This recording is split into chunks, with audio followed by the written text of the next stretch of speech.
Hello, everybody. We're watching Going Viral and goingviral.news. And this is Ken Aaron on the West Coast. And on the East Coast, we have Dennis Goldstein, Michael Jankowitz, Stephen Jonas, and Victor Wallace. And shortly we'll be joined by Alex Stavropoulos and James Dingeman. I wanted to start with this interesting video, American political philosophy and Chinese political philosophy. Comparing American and Chinese political philosophy, because they are two countries that develop separately, and there are substantial differences that I think are worth knowing about in order to make sense out of the politics and the political mentality of each country. Almost my entire audience is Western and actually mostly American. So I'm assuming that we're much more familiar with America and American politics. So I'm going to spend most of the video talking about China and only circle back to America here and there as a point of comparison, because I'm assuming pretty much everyone watching this is mostly watching it because they're curious about China. Also, this entire video is going to be a series of generalizations, at the risk of actually being overgeneralizations, that I think just comes along with having to cover this sort of topic without it being like a 700-page book. So if you're someone that wants to point out the lack of nuance or the exceptions to these generalizations I'm making, you're going to be able to do that throughout, and I think there's just kind of no way of avoiding that. So just be warned, that's what you're getting into when you're signing up for watching this. This is going to start kind of simple and get more complex as I go on. So if in the beginning I'm saying things you've already heard before, don't give up on me because it'll get more interesting. Also, one last disclaimer. Unlike America, which I live in, I've never been to China, so this video is based on the research materials that are available to me in America, but I can't confirm it with my own direct experiences in China. So take what I'm saying with an appropriate grain of salt. Maybe someday I'll have the budget on this channel to be able to travel to China, but as of now, I don't. So take it for what it is. Okay, getting into it. What's the difference between American and Chinese political philosophy? Let's start this out on a note of commonality. Both America and China have their own versions of exceptionalism. So both American people and Chinese people believe that they're special and that their country stands out on the world stage. The name for China in Mandarin is Cheng Guo. Cheng there means middle or central, and Guo means kingdom or nation. So the name for China in Mandarin is middle nation or middle kingdom. Most claim that the name Cheng Guo shows that China literally sees itself as being positioned in the middle of the world. But others claim to know better and say that Cheng Guo means that China sees itself as being positioned in the middle between heaven and earth. But either way, the name gives away a certain amount of centrality and self-importance. By the way, China's name for the United States is Mei Guo. Mei means beautiful, and Guo again means nation or country. So most people translate Mei Guo to mean beautiful country. It's controversial whether or not there's actually any significance behind that. But I thought it was nice to point out, given how tense things are between America and China right now. Unlike America, which is a relatively new country, China is very old. Chinese history stretches so far back that it sort of gets lost in the mists of time. The earliest dynasty, the Xia dynasty, might not even be real. Many believe that it's mythological because there's so little evidence that it ever even existed. So the point is that China is old, and Chinese history stretches as far back as our records are able to take it. So China's unusual in that it can claim thousands of years of history.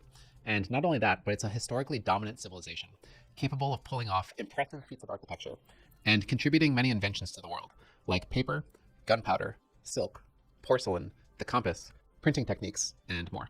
What I'm basically getting at here is that Chinese people are proud, and they think China is special, and you could even say deservedly so. China was a dominant civilization all the way up until modernity, so all the way up until the Industrial Revolution. When the Industrial Revolution came, China was slow to adapt, and they were dominated by foreign powers, and that went on all the way until Mao Zedong took power in 1949. So that period where China was dominated by foreign powers and was weak is referred to in China as the century of humiliation. So many in China have a chip on their shoulder from that, especially towards the countries that bullied them and treated them as inferior. The important takeaway here is that many in China see China as a historically significant country whose rightful place is to be in a dominant position on the world stage. So they see the last, say, 200 years or so as a historical aberration, which they think will be corrected soon enough as China rises in power and prestige on the world stage, which is a process referred to in China as the Chinese dream. Here's Xi Jinping giving his thoughts on it. In my opinion, achieving the rejuvenation of the Chinese nation has been the greatest dream of the Chinese people since the advent of modern times. This dream embodies the long-cherished hope of several generations of the Chinese people, gives expression to the overall interests of the Chinese nation and the Chinese people, and represents the shared aspiration of all the sons and daughters of the Chinese nation. The predominant Chinese moral philosophy, historically speaking, is Confucianism. So basically, Confucianism is to China what Christianity is to the United States. But that's a very rough comparison because Christianity is a religion and Confucianism is secular. Confucianism is a philosophy that calls for the cultivation of oneself through learning and the attainment of wisdom, and doing that in the context of a rigid social order, where you know your place within it and behave accordingly. Confucianism has a top-down take on social order that places the highest emphasis on those that are in positions of power and says that if they cultivate themselves and behave well, then good things will follow. Confucian thinking says that those in positions of power need to be wise and benevolent and responsible, and to take care of those below them. If that holds true, then the people living under them are supposed to reciprocate with respect and obedience, a mind state brought on by their own self-cultivation. When that all holds true, then we have social harmony, a concept still relevant in modern China. This dynamic is supposed to occur all the way down and all the way back up the social ladder. So Confucianism calls for paternalism all the way down the social ladder and deference all the way back up. So rulers take care of their subjects, husbands take care of their wives, parents take care of their children, and older brothers take care of younger brothers. Also, those that are younger are supposed to respect their elders and even take care of them if necessary, whether it's their parents or their grandparents, or even respecting their ancestors, which is a concept called filial piety. So Confucianism emphasizes things like respect, order, stability, conscientiousness, and tradition. And these are all still relevant moral and political concepts in China. When Mao Zedong took power in 1949 and officially brought communism to China, the official Communist Party line was to disavow Confucianism and to call it bourgeois. So Confucianism officially disappeared from China for a while. But since then, it's been rehabilitated, and modern leaders from the Chinese Communist Party now openly invoke Confucian principles, like which means that Confucianism and the principles of the Chinese Communist Party now officially coexist in China. The Chinese Communist Party, or the CCP, informs the political structure of China, and the ideology of the CCP is based in Marxism-Leninism. Marxism-Leninism is Vladimir Lenin's take on Marxism, as he tried to apply it to Soviet Russia, and it calls for a self-appointed political elite to seize power and then rule society in the name of the people. And it also calls for a single-party state that crushes any kind of political opposition. It frames any political alternatives to itself as a threat to the people, and uses the power of the state to put it down. Private property is banned, and everyone works for the state. And there also tends to be a fair amount of social services, like housing or healthcare or an education. But that education is heavily propagandized. To pull all this off, the ruling single party heavily surveils the public, which can also mean propagandizing children and telling them to inform on their parents if they hear their parents saying anything politically subversive. There are a fair amount of personal freedoms in modern China. So Chinese people can generally choose their jobs or choose who they want to marry, or maybe even leave the country.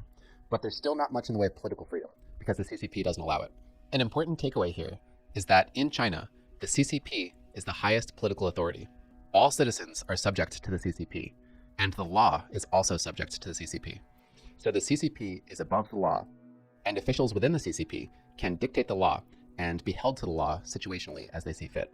So if you're a regular citizen in China and you want to, say, sue a high official in the CCP for breaking the law, say for violating the Constitution, you're not going to be able to do it, which all means that in China, the law is a flexible concept and the CCP is supreme.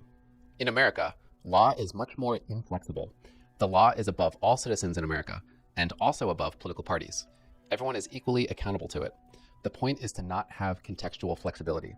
Even if a president is caught breaking the law, the president can be held accountable for it, to the extent that it can even cost the president their job. Of course, there are circumstances where some people are punished more heavily by the law, and others are able to manipulate and float above it. But those examples outrage us, precisely because they violate our principles. We demand equality before the law, making the law supreme and inflexible. This makes law a powerful subject in America, and much of our political thought centers around what the law should or shouldn't be. Let's break down the left and the right in America and China. In America, you have conservatives on the right and progressives on the left. Conservatives want to keep things as they are or roll back policies to an earlier era. Progressives are interested in social reform. They want to change society into something new. So conservatives defend what we have, and progressives criticize society in order to create change. America was founded on the values of liberalism, which basically means having a government with checks and balances, and also having equal rights backed by law. And those rights include free speech, voting rights, and property rights. So liberal societies are both democratic and capitalistic. Conservatives tend to be associated with older versions of liberalism and are more capitalist-minded. And progressives tend to be associated with more modern versions of liberalism and are more socialist-minded. In my opinion, liberalism is a political philosophy that sits sort of like a submerged triangle below conservatism and progressivism that bubbles up as a distinct demographic when liberal values like free speech are being debated in America. Both conservatives and progressives can be liberals or illiberals, depending on their take on liberalism and how much they want the government to intervene in social issues. I understand my take on this is unconventional, but I believe we don't categorize these things accurately in mainstream political discussion. And in my opinion, this is a more accurate representation of American politics. I've already made a video dedicated to liberalism in America that fleshes out how it relates to the left and the right. So if you want to hear what I just said fleshed out in more detail, I would just go check that out. Getting over to Chinese politics, after Mao Zedong, communism was the entrenched status quo in China. So after Mao Zedong, conservatives are the people who want to keep it that way. So in China, the conservatives are communists. So in China, conservatives are the left wing, since communism is pretty much as far left as you can get in terms of mainstream political opinion. People who want to change society into something new are further to the right of communism, which means progressives in China, people who want to move away from communism and reform society into something new, are the right wing in China. So the left in China are communist conservatives. And on the other side of the political spectrum, you have the right-wing liberal reformers who advocate for things like multi-party democracy and free speech. Okay, so we're going to step up the complexity just a little bit more here. Chinese political thinking is generally thought to be more relativistic and flexible than American thinking, which is probably due to cultural differences as the two countries develop separately. So American political thinking is often described as linear, which means building thoughts successively on top of each other. So an example of linear thinking is to say something like, democracy is good, and research shows that democracy improves human well-being. So therefore, democracy spreading to more places is even better. And on top of that, we should even help spread democracy to more places. So it's a series of thoughts that progressively build on each other. Then once Americans do that and arrive at a policy decision, they stick with it and pursue it with a kind of tunnel vision. Chinese thinking is often described as being lateral or holistic. And what that tends to mean is that it's based on context, or how things relate to other things. So if you ask a lateral thinker, is democracy good? You might get a response back that goes something like, it depends. Good compared to what? Or whose democracy are we talking about? Or good in what sense? Or if you ask the lateral thinker, is democracy spreading a good thing? They might say something like, it depends. Where are we talking about it spreading? So lateral thinking is looking at things based on context, or how it relates to other things. To give another example, Americans tend to think that civil rights are paramount. So anything that infringes on civil rights is bad. Unthinkable even. If you try to propose something to an American that might infringe on civil rights, they just don't even want to hear about it. They don't care what the proposed benefit is. Civil rights are paramount.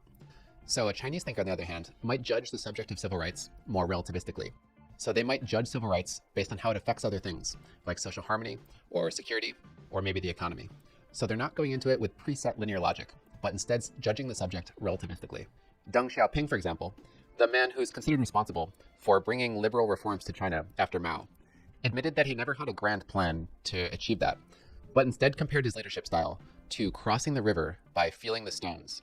So instead of having a pre-laid plan on how to reform China, he instead kept a flexible mentality and judged circumstances as they arose contextually. I don't know about you, but I personally have a hard time imagining an American leader saying or admitting something like that. In American political culture, we pretty much expect the opposite. We expect our prospective political candidates to lay out exactly what they would do once they get in office. And then if we do hire them, we expect them to stick to those plans and we judge them if they don't. So I'm not necessarily saying that one approach is necessarily better than the other. I'm just comparing the differences between the two cultures here. I think this is an important concept that isn't easy to grasp. So I'm going to keep going with examples.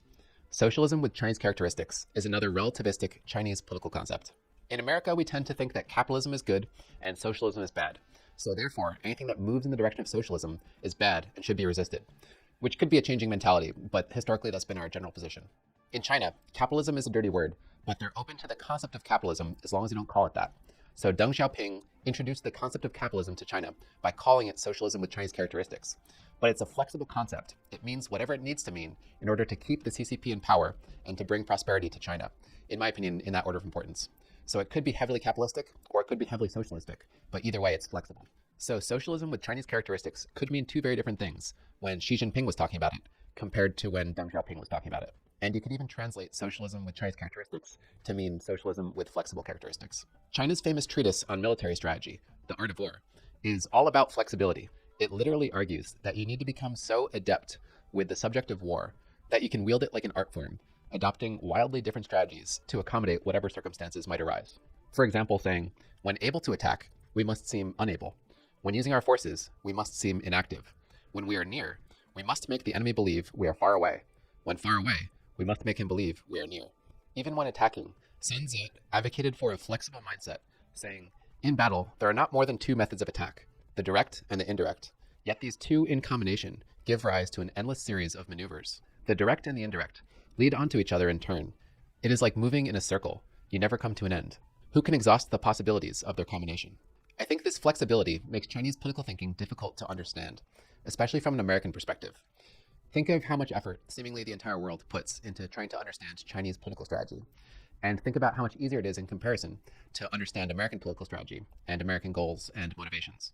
Henry Kissinger, a man with extensive diplomatic experience with China, famously compared Chinese strategy to the game of Go, where any one given move is hard to understand. The conflicts aren't direct. Pieces in Go are taken by being encircled, and the strategy is broadly conceived in long-term goals. And he compared American strategy to chess, where the conflicts are direct as the pieces clash with one another, and the intentions behind any one given move are much more clear. You could say that you play the game of chess by using linear thinking. You think, I can move here and here and here, and then I'll get checkmate and I will win. And Go, in comparison, is played much more like crossing the river by feeling the stones. Another way to think about this linear-lateral distinction is that linear thinking is vertical, and lateral thinking is horizontal. So for example, if I wanted to explain capitalism using vertical thinking, I could say something like, you need the freedom to exchange goods and services with others, backed by private property rights. And I could go further to say things that you can expect from capitalism, like in terms of prosperity and inequality. So it's building concepts on top of each other, like blocks. If I wanted to give a lateral, horizontal explanation of capitalism, I could say something like, capitalism is like having a wolf in a room with 10 sheep. I guess that's a cynical explanation of capitalism, but it's still a lateral, horizontal one. It's explaining capitalism by comparing it horizontally to other subjects. In this case, by explaining how it relates horizontally to animal nature. Crossing the river by feeling the stones is another example of a horizontal explanation. It's explaining Deng Xiaoping's leadership style by comparing it horizontally with the technique of crossing a river. Again, these are generalizations. I don't think anyone thinks in a purely linear or a purely lateral way. I think we blend the two together based on our personal preferences and based on the subject. The point here is that you can expect to see more linear thinking that judges subjects independently using logic and reason in a vertical fashion in American politics, and you can expect to see more lateral, relativistic, and flexible thinking in Chinese politics. One last quote and then I'll move on. Here's Kissinger's impression of Mao Zedong after their first meeting, who he said had an elliptical style of conversation. Most political leaders present their thoughts in the form of bullet points. Mao advanced his ideas in a Socratic manner. He would begin with a question or an observation and invite comment. He would then follow with another observation. Out of this web of sarcastic remarks, observations, and queries would emerge a direction, though rarely a binding commitment, which seems to me like a lateral thinker strategically avoiding linear conversation. The last subject I want to talk about is war. It's possible that China will become aggressive as a military power as it rises on the world stage. But historically speaking, China is not an aggressive country. The basic story of China is a story of a country that's kept to itself and had its own internal conflicts. And most of the direct conflicts that China's been in, historically speaking, are from foreign countries invading it. So it's possible China will become aggressive, but historically speaking, it's not an aggressive country. You can find roots for that in Confucianism, and you can even find roots for that lack of militancy in The Art of War, which treats war as not a glorious subject, but a somber subject. Opening with the statement that war is a matter of life and death, a road either to safety or to ruin. And even says, to fight and conquer in all your battles is not supreme excellence. Supreme excellence consists in breaking the enemy's resistance without fighting, winning through strategy and encirclement, and not direct conflict. Unlike the United States, which has been using its military in conflicts pretty consistently since World War II, China uses its military so seldom that they're often criticized for not having enough experience to be battle ready. They're literally criticized for not having enough people in their military with actual combat experience to be able to go to war. So things could change, but historically speaking, China is not an aggressive country. They prefer strategy and not direct conflict. On that note, I'm going to wrap things up. So hope you got something out of it. Who wants to comment on that? The basic thing. I know it seemed like elementary school to most of you wonks, but I thought it was a good division in comparison between. I mean, he's 100. Well, he's very, very wrong. And I've seen this guy before. He's I see him. He did a video on cultural Marxism, which of course is an anti-Semitic Nazi trope from the 30s. So, I think he's basically a crypto right-winger, if not a crypto fascist. Again, he indulges in cultural relativism. I mean, what the hell does Sun Tzu have to do with Marxian economic theory? someone who, lived more than 2,000 years before Karl Marx was born. It's, cultural reductionism. Oh, we can explain, China by this, Confucianism or this, when of course culture is much more, there are, massive other cultural strands like Taoism, Moism, legalism that go back to the same period. Okay, so I got it. You really appreciate it. Most of all, his delineation of the right in China is wrong too, because again, there's a left in China that's would be like social democratic, who want democracy but would still retain a lot of the socialist system. So the right wing would be again, hyper capitalism plus democracy or Okay, very good. I'm going to send them. I'm going to let them know you really appreciate it. Does anybody else have a comment about what was just played? It always amuses me guys listen to Sun Tzu. I mean, I've read Sun Tzu, 50 years ago plus? Yeah. And Mao, we know, is someone who is very educated in the classics of Chinese culture and thought. He would quote all sorts of different, he'd quote Confucius, he'd quote different folks talking about the art of war, because, Sun Tzu's not the only one. And so it always amuses me when, and I love Sun Tzu. I've enjoyed reading him, but to think that Chinese foreign policy and state policy is not calculated in terms of raison d'etat is ridiculous. And lateral versus linear thinking. I mean, it's interesting to hear those guys talk. It's interesting to hear them talk like that. But I just don't. I mean, I've actually studied Chinese foreign policy and domestic policy for 50 years of my life. So I sort of find it entertaining. And I have to reject some of the ideas that he talks about, particularly the Sun Tzu stuff. I mean, the West sort of got all wrapped up in Sun Tzu about 20 or 30 years ago. They got Sun Tzu freaked out. They would have business seminars about Sun Tzu. And, it's sort of, but it's entertaining. And thank you. It was interesting to look at it. It really was. Thank you.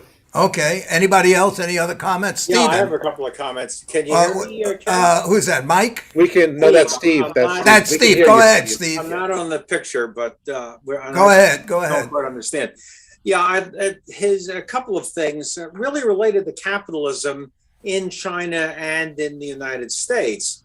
Deng Xiaoping really was, first of all, he represented a major chunk of the leadership of the Communist Party of China. Otherwise, he never would have become, chairman. And this chunk of the leadership of the Communist Party of China, I think very correctly realized that economically, if China continued along a traditional socialist model, that its economy would be submerged.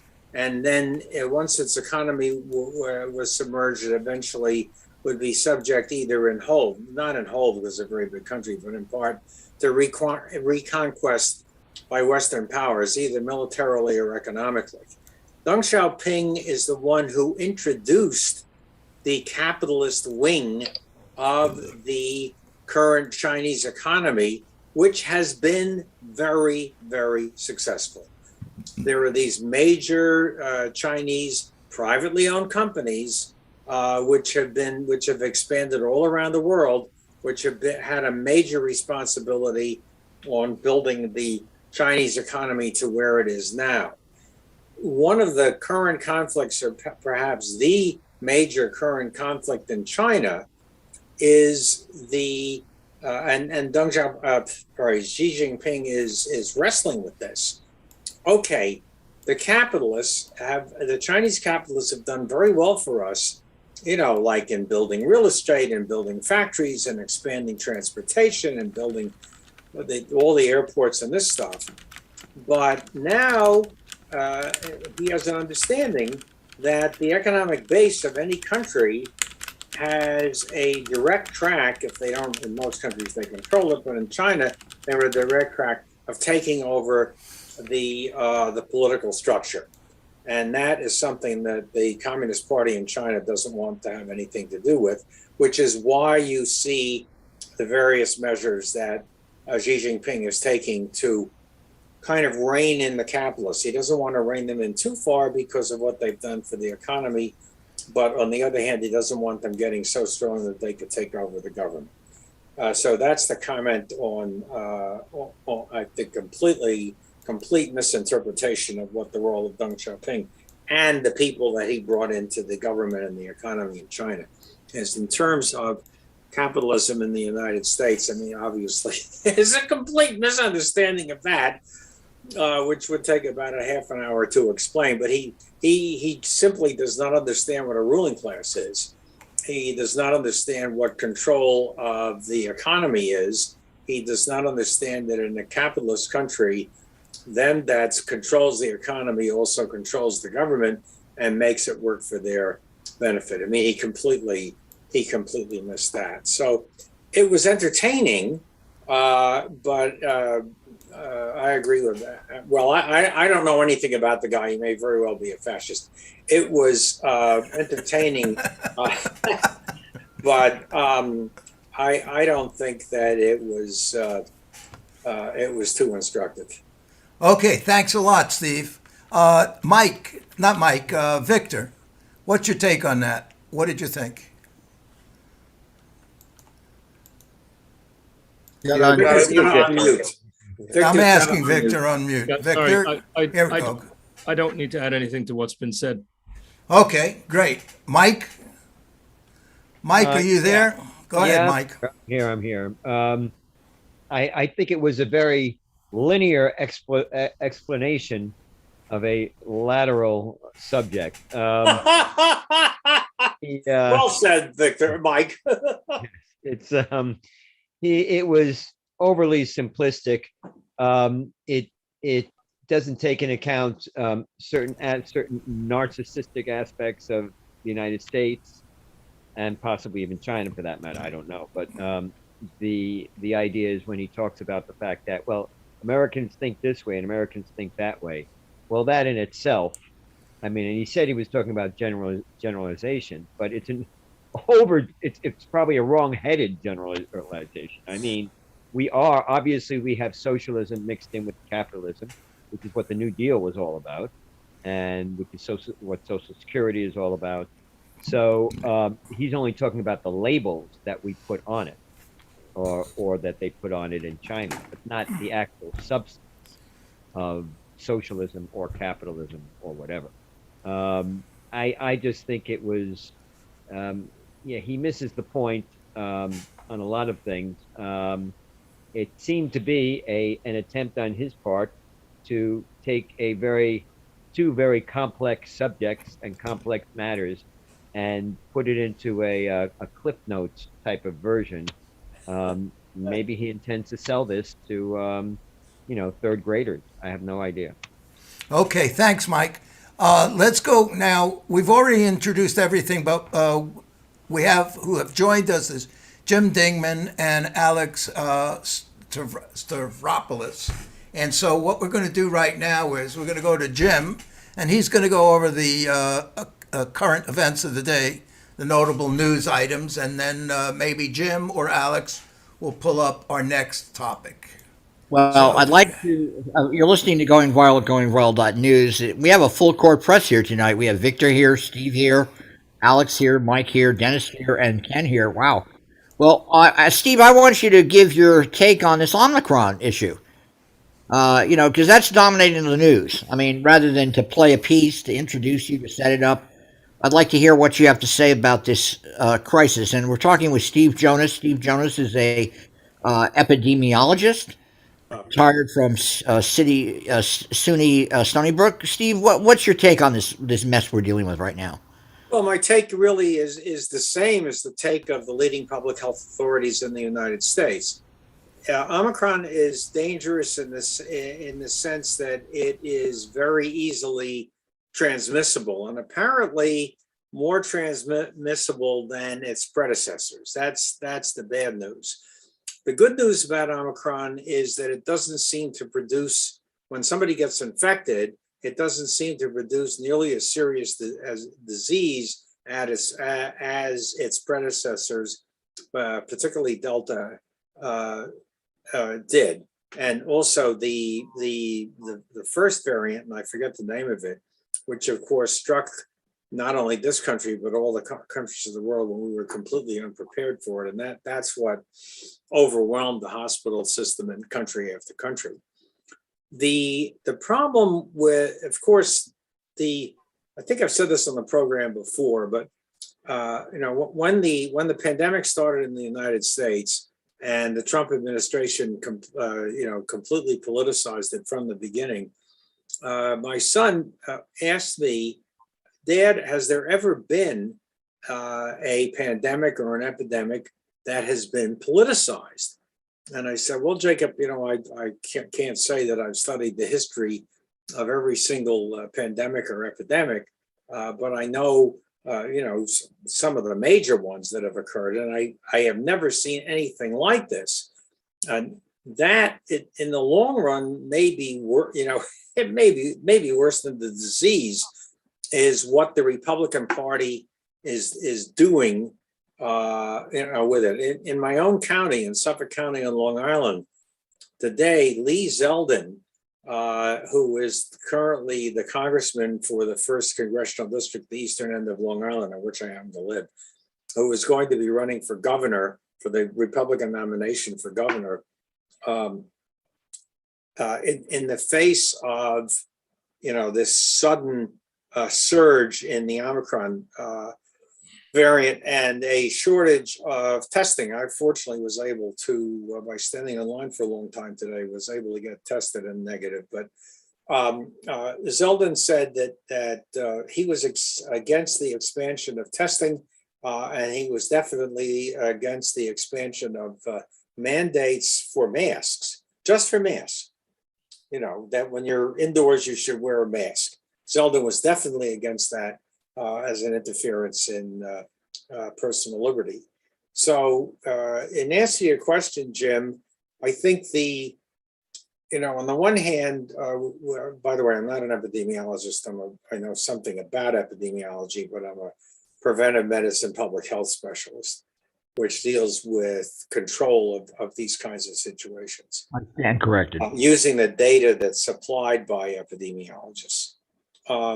That, on the one hand, we do have an ongoing epidemic of this disease with the appearance of variants, and there'll probably be another one after Omicron.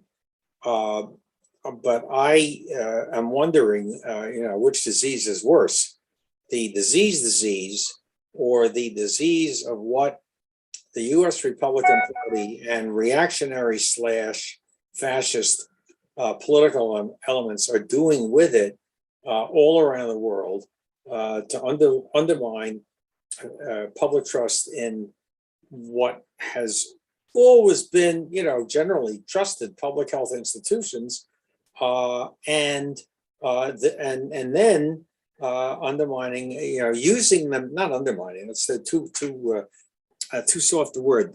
Use them. They're using it as an attack dog against democratic institutions, not only in the United States, but also in a number of countries overseas. So I think the shall we say the political economy of what's happening with this pandemic is equally, if not more important to deal with than the actual medical scientific aspect of it. Right. Well, let me bring Victor in on this, because I'm sort of curious to hear Victor's thoughts about where we're at with the politicization of it. Also, there was we talked yesterday briefly about a story that appeared in the Washington Post. 3 generals wrote a op-ed piece basically stating their fear about a coup d'etat in 2024. Yep. And, General Eaton, I believe, he was in charge of the advisory effort that created the first rendition of the Iraqi National Army after we overthrew Saddam. And then the whole thing collapsed, if people recall, when the Shia uprising happened. All those troops basically rebelled or became combat ineffective, etc. So, but also we have this tied into the Build Back Better thing collapsing, and then we have Manchin today getting wooed by the Republican Party. So, Victor, I'm wondering what's your take? How do you synthesize all this? Well, I don't have such a. I don't see our existing dominant structures as being all that democratic. I mean, there's so much controlled by capital, and in regard to issues of public health by the pharmaceutical industry, that I think they've handed the right wing on a silver platter the opportunity to give a platform to doctors who pay attention to actually treating people who have the illness at an early stage. I mean, this is the thing that I've mentioned before, which disappoints me. I do think that Kennedy's book about Fauci has some extraordinarily important research and about the pharmaceutical industry's control of the dominant narrative and the whole, in my view, overemphasis on vaccines and in particular insufficient public education on how these vaccines differ from traditional vaccines, and certainly underestimating the dangers that have come in certain cases. And even though, as I've had a lot of discussions about this, the chances of dying from COVID are worse than the chance of dying from a vaccine. Nonetheless, the fact that the vaccines do have these documented cases of really quite catastrophic effects on certain individuals is something that needs to be taken into account. And the fact that the public health system is so, well, we all know about the absence of a national health service and so on, but that they've done so little to educate people on healthy living and on the preventive treatment in the form of really having a decent diet free of processed foods, transforming the food industry, educating people to the importance and the effectiveness of vitamin D and all these things. All this would have greatly reduced the incidence of this phenomenon. And as it is now, you have, let's say, honest doctors who have treated people successfully in the early stages, who were not given an opportunity to be part of the national discussion. And I guess my biggest disappointment of all, and this doesn't target any particular side of this debate, is that there's a general absence of serious scientific discussion in the public sphere, educating the public about it.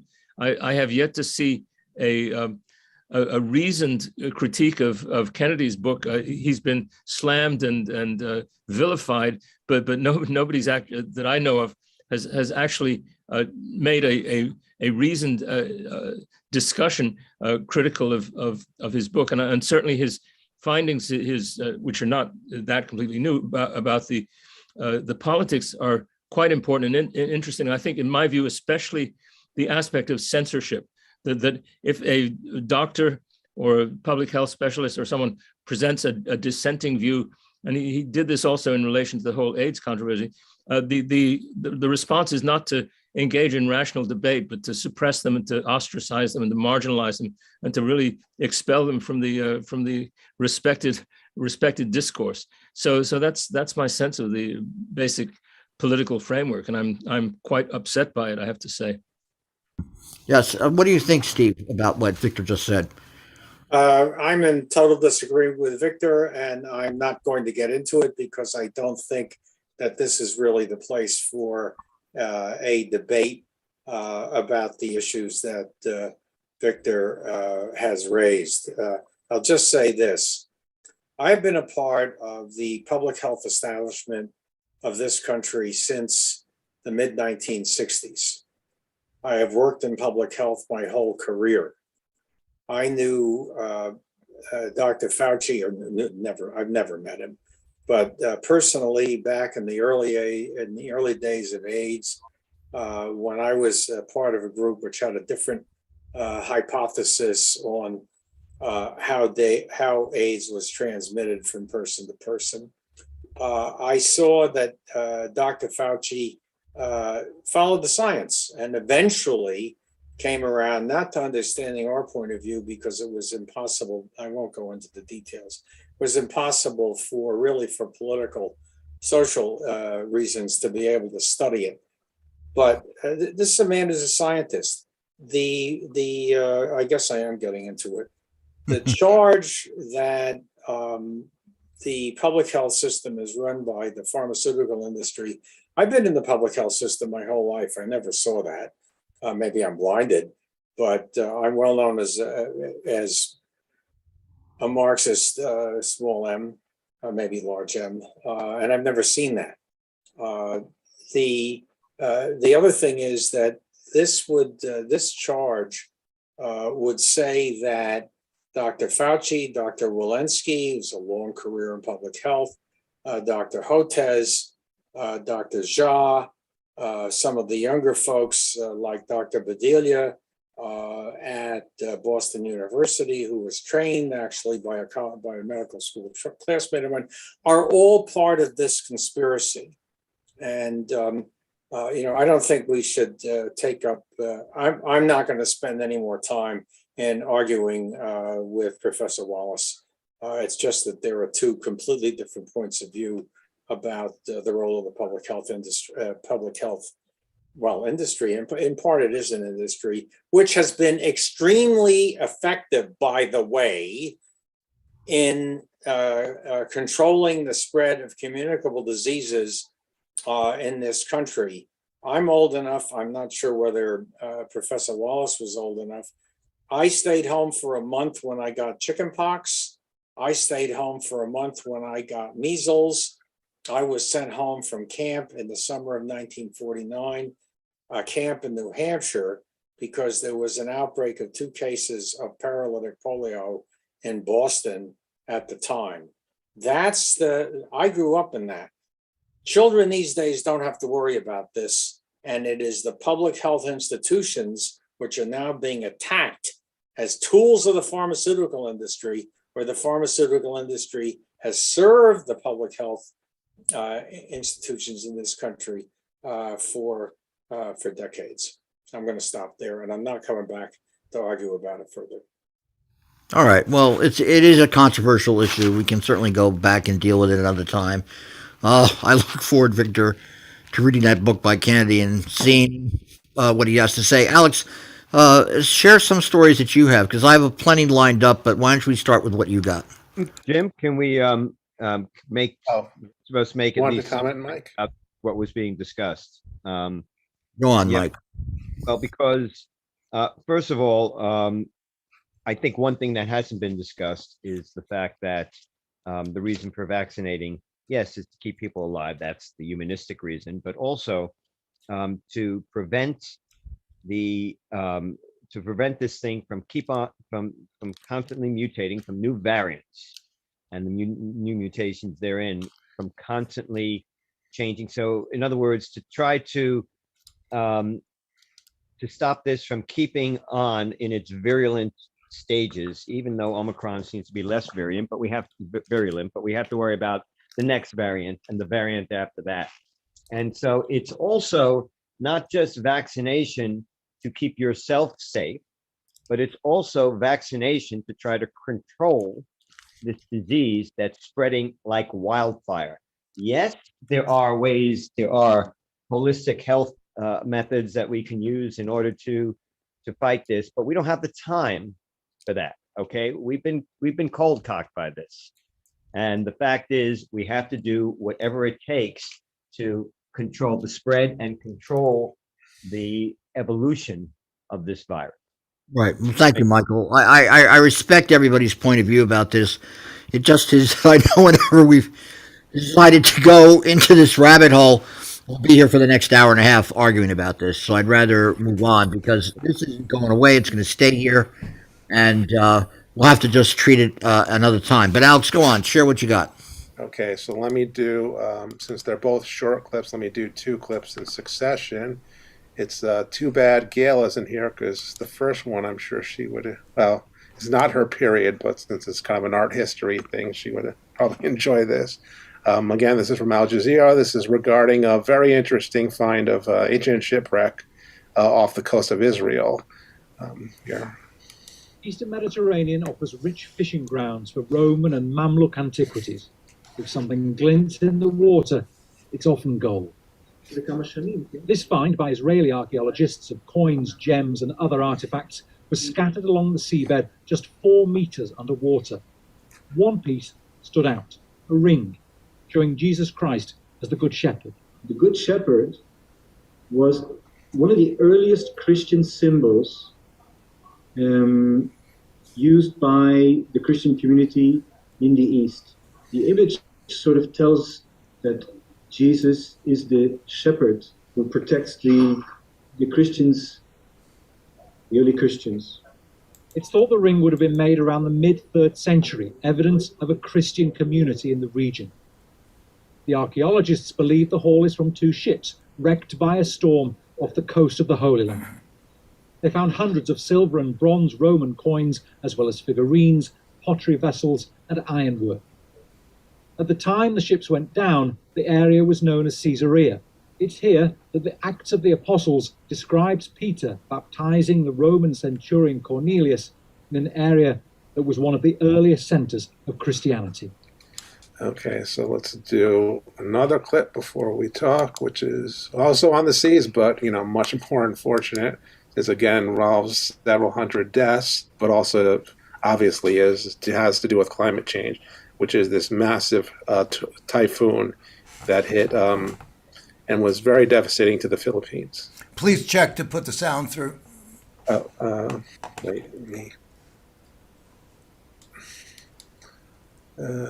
Should I use built-in microphones, Ken? No. Just go to more. Just start playing it. We'll see. Oh, okay. Troops in the Philippines have been racing to deliver aid to regions devastated by Super Typhoon Rai. At least 375 people have been killed and hundreds more injured after the massive storm hit last week. 500,000 people have been forced from their homes. The Red Cross has already launched an emergency appeal. Many survivors are desperate. I'm hungry. Have mercy. That's what's written on this man's sign as he tries to flag down help. Surrounding him are fallen power lines, a mangled mess. In the carnage, survivors of Super Typhoon Rai have been left begging for food and water. But what is really important is... What is really important during this situation is water and food.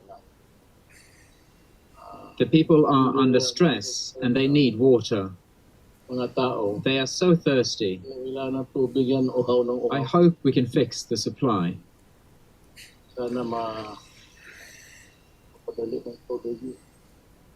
President Rodrigo Duterte has promised about 36 million euros in funds to help with the recovery.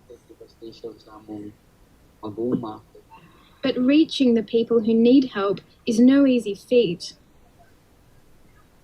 Many areas are still struggling with downed communication lines, power outages, and blocked roads. The anger and desperation are palpable. People here feel abandoned. They should have at least given us one fire truck for water, but there is none. No one showed up. I don't know where the politicians and election candidates are. Let's see what happens when election time comes around. When they come here next, they'll see. They'll be hurt by what the people here will say.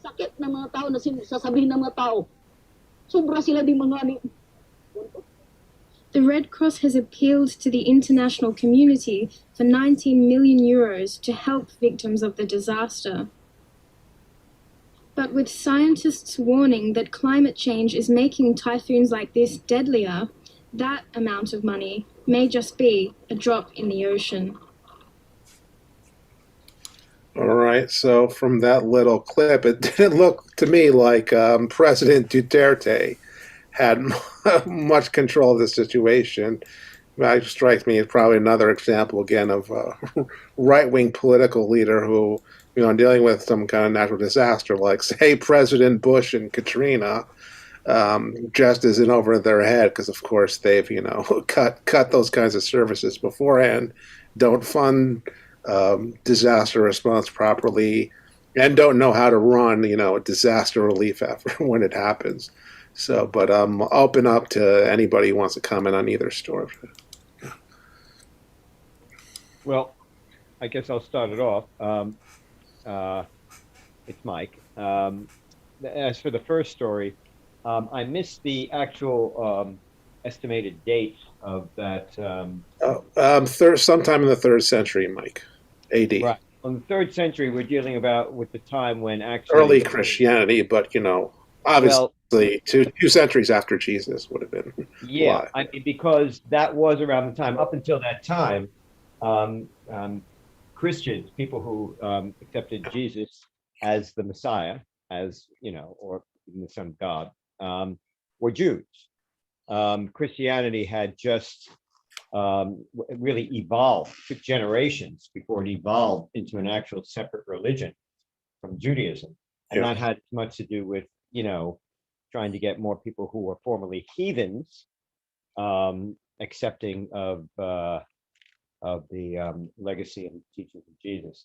So I don't know whether or not those artifacts were in other words, portraying Jesus as a good shepherd, which no, it's a trope of 2nd, 3rd century, I think. Because I did take a course on early Christian and Byzantine art back at Queen's College, so I can actually remember some of that stuff still.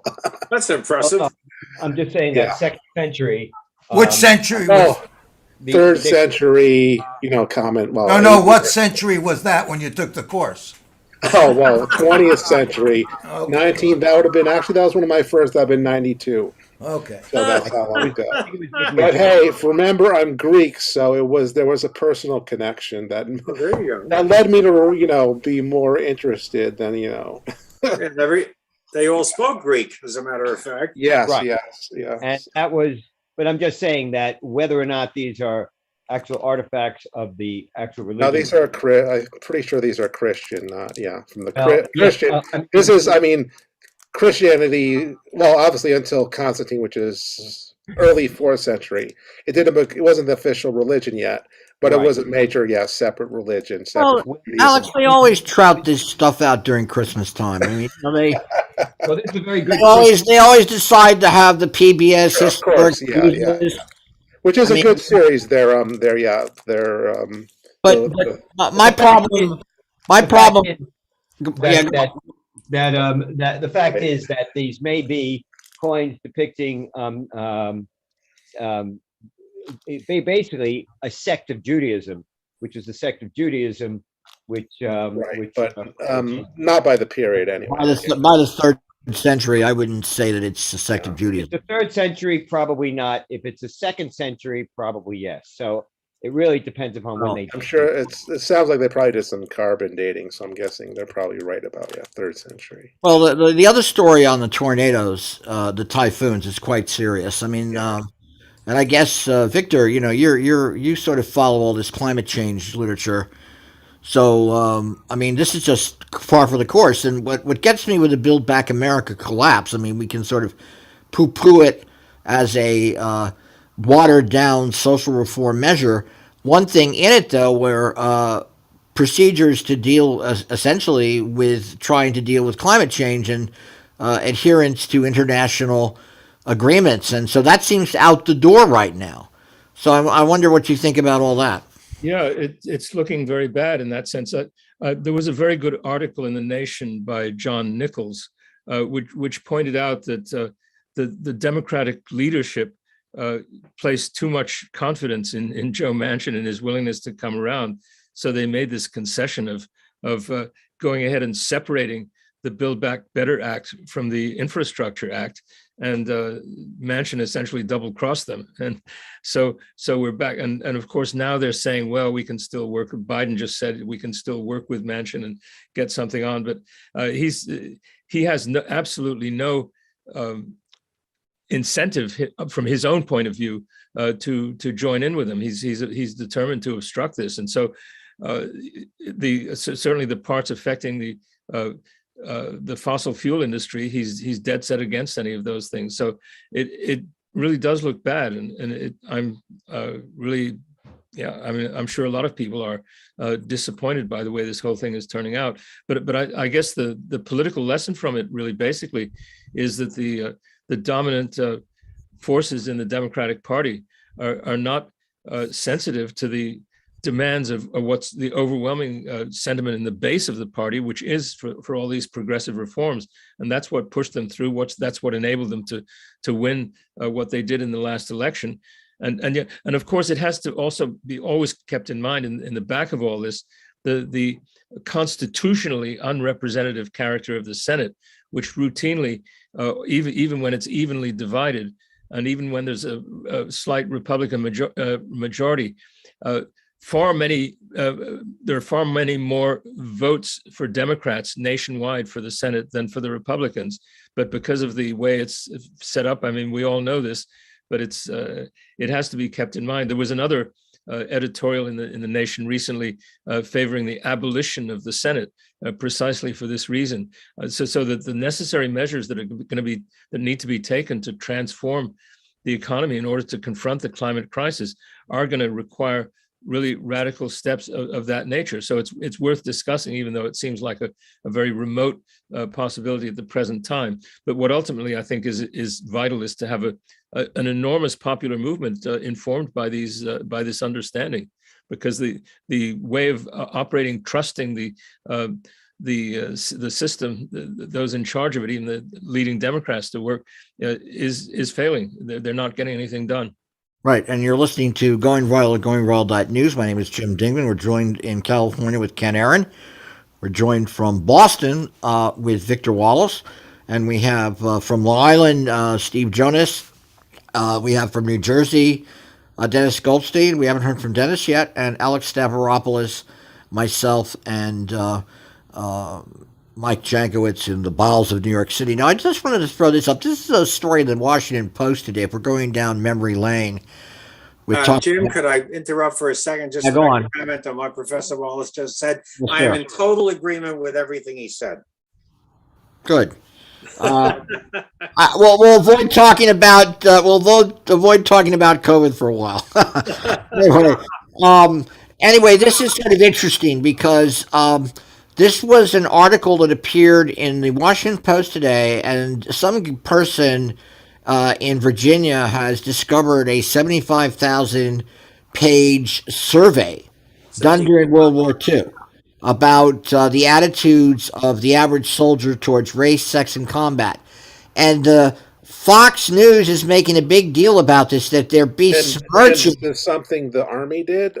Well, let's just look at this. This is yes, the Army did it, and they surveyed black troops and white troops, talking about segregation and about their harsh views about racism, etc. Here's a soldier saying white supremacy must be maintained, and then they have other. But what's interesting is that the Fox, and here's 65,000 pages from Army surveys that a Virginia Tech historian found in the National Archives.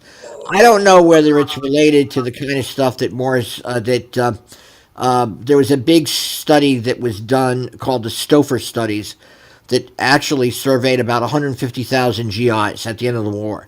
And so all this is sort of, it's not really that much of a mystery to me, but Fox decided to attack the Washington Post as being unpatriotic by calling up that the fact that these guys were talking about sex, which is ridiculous, of course. Their sexual revolution started in World War II in the United States, and race in pretty candid terms. And it's really more. I have to say, it's just too bad that all these guys I interviewed 30 years ago who were veterans of various either Marine or Army combat units in World War II. This is the kind of bullshit they would have loved to have a big laugh about.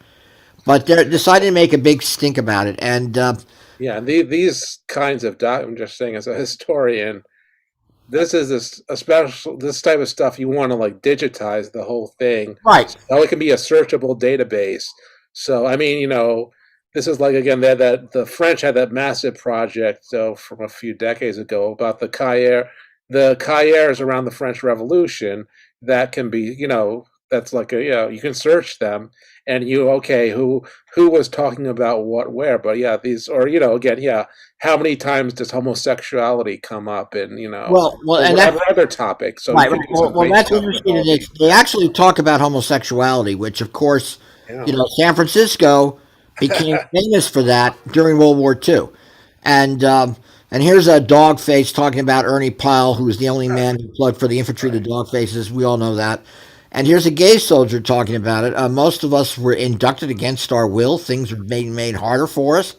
But whenever you read social histories of gay culture during World War II, they always stress how, there was this huge liberating opening that happened for them because they were in the service. It was quite amazing. You listen to people talk about San Francisco like that. That's why I bring up San Francisco. And here's white soldiers coming out of the segregated army. They thought that basically blacks and whites should be trained separately, etc. So I just had to share this with you because to me it's always amazing how we always politicize history, use it for our own political purposes. And here's sort of a quote survey done during the war that Fox News decides to make a big deal about. But anyway, I got a question. They presented the fact that the United States was racist, including the military during World War II. They presented that as breaking news.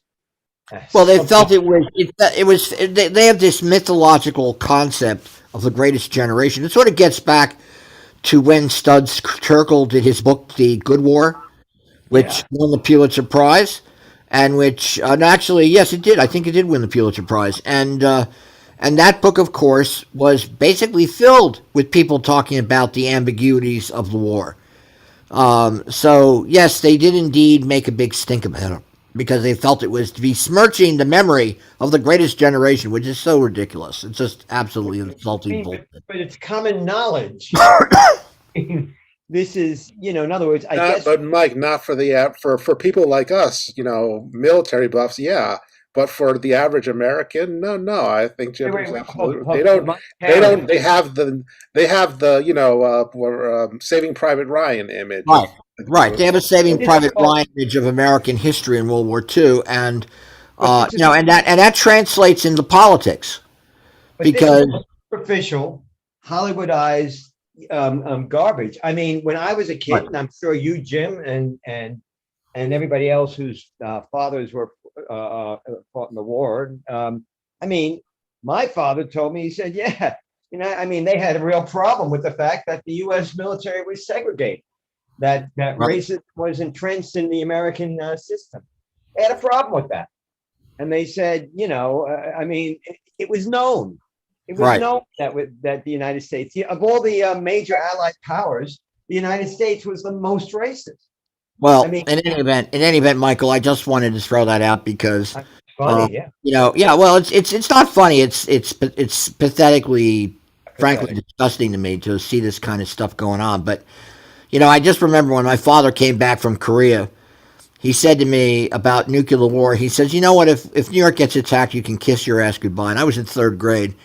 And I basically said to the third grade teacher, I said, my father just told me that if nuclear war happens, I can kiss my ass goodbye. I'm not going to participate in the air raid drills. And I stopped. And they got pissed off at me, but I said, we're all going to die, so the hell with it. But anyway, Alex, you share your story there next. All right. So we have actually a good one. I don't know if you saw this. Yes, this is going to be a longer piece. But the Al Jazeera's The Stream, they got Nikole Jones. I forget her full last name.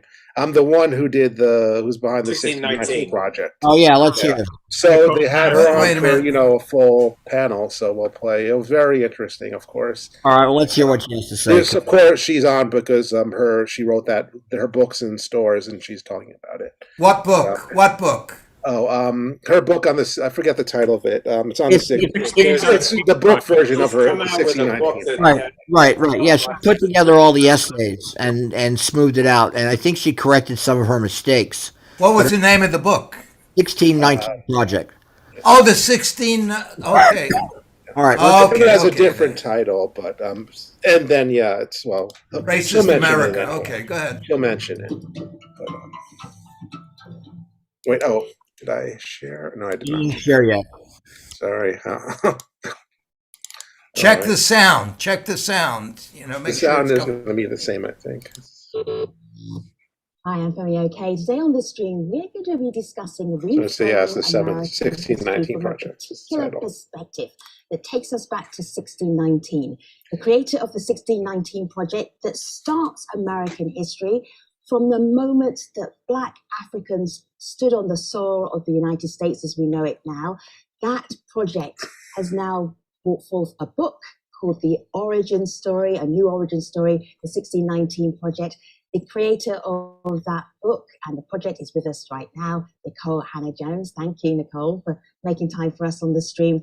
When you introduce yourself to international audiences, what parts of your background do you pick out to share with them?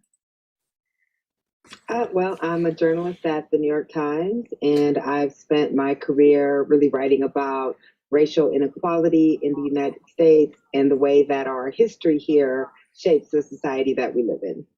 I have seen you on stage do a one-paragraph version of what often many kids are taught about Black Americans in US history.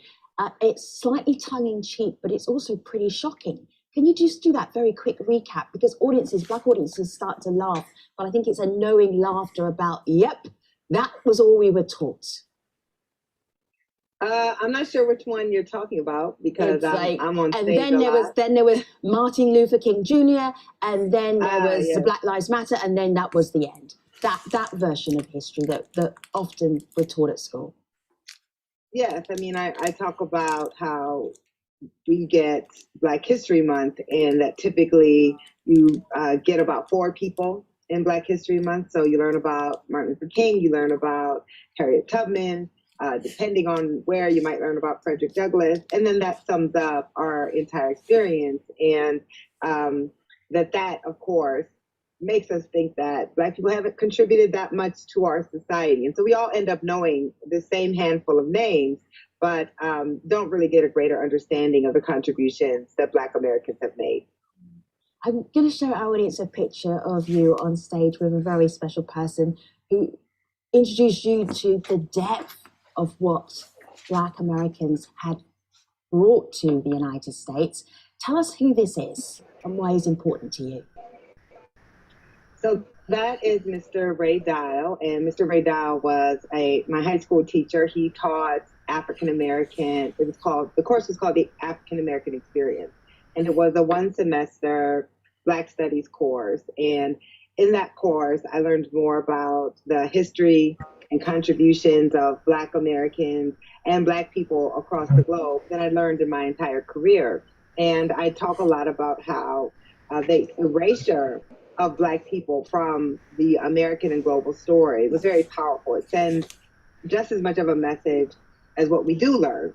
What we don't learn sends the same type of message. And so once I took that course, I became obsessed with learning that history. And Mr. Dyer was also the educator who encouraged me to join my high school newspaper when I complained about the fact that our high school paper didn't write about the Black kids like me, who were all bused into the school as part of an effort to try to desegregate the school. So he's very pivotal in my life. Nikole Hanna-Jones is here for the next 25 minutes. If you'd like to talk to her, ask her questions about the 1619 project and the new origin of the 1619 project, the comment section is right here. Join our conversation. I'm going to introduce a new voice into our discussion, Nikole, and this is Jose. He has a question for you on video. When you hear the question, go ahead and answer it. I believe that the 1619 project does an excellent job of ensuring that we not only have a discussion about becoming more inclusive as a country for Black Americans, but how we can also teach future generations about the harms that we need to still repair for millions and millions of people who have considered themselves Americans against all odds. How did your reporting over decades around educational inequality inform the current projects that you've undertaken with the 1619 project and Born on the Water? So I know Jose, actually, so that was a bit of a surprise. So I, in some ways, spent my decades, 2 decades as a journalist, trying to get back to 1619 and the significance of that day, because in writing and reporting on racial inequality, I've always understood that it wasn't enough to just write about what is happening today, that Black people suffer disparities across nearly everything that you can measure, that we had to show why and how we got here, and that there were policy decisions, that there were laws, that there were customs, that there were economic policies that led us to be where we are. And so I've always tried to infuse my work with historical understanding, because most Americans, frankly, get almost no history or sociology about the construction of race and the way that race and racial inequality has been intentionally created. So much of my work as a journalist, but also just my work as kind of a lay historian, my undergraduate degrees are in history and African American studies. I read on this history obsessively. All the books in my house are about Black American history, really. And so all of that really informed my idea to pitch the 1619 Project, which the conceit of the project is that all across American life, in ways that are surprising, we can see the legacy of slavery, even though that legacy often operates invisibly. Nikole, I'm picking out some of the pictures from the new origin story because that's somewhat different from the original 1619 project. The project goes on and on and on, but this iteration, the photos really stand out. What were you trying to do, you and your collaborators? Yeah, so the idea to put these archival photos in really came from the editor, one of the co-editors on the project, Caitlin Roper.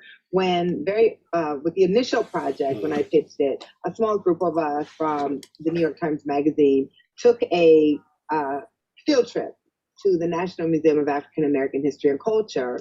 And Caitlin was really struck by all of the images there of just regular Black people who were not famous, just living their lives. And she realized she'd never really seen many of these images in popular culture. And that humanity that we saw in those photos really stuck with her. So when we decided to turn this into a book, she really believed that one of the things we should do is include these archival photos.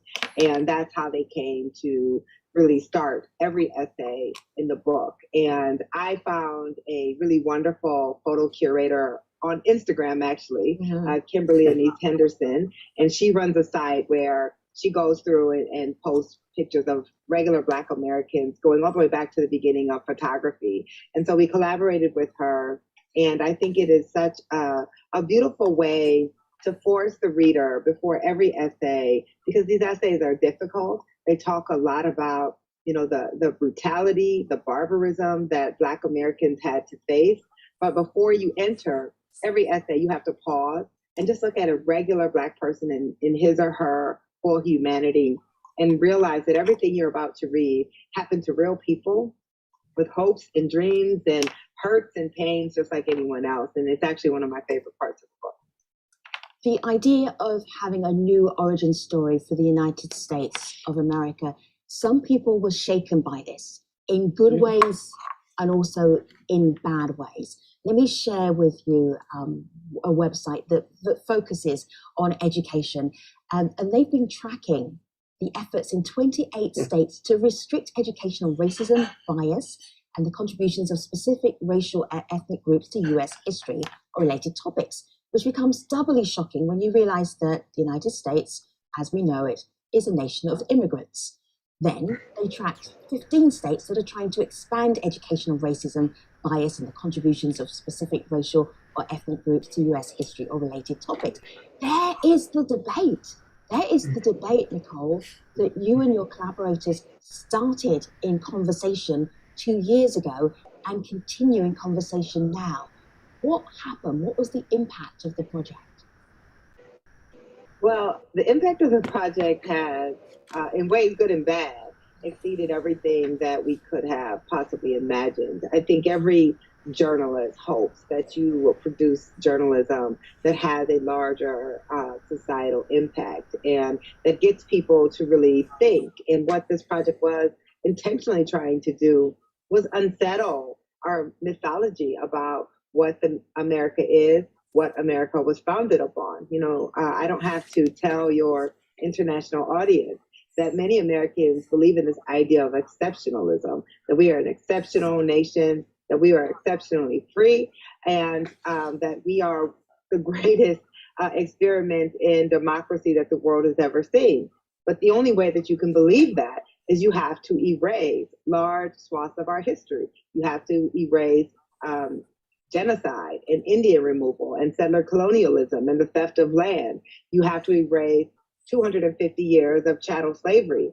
And so we have done that in this country.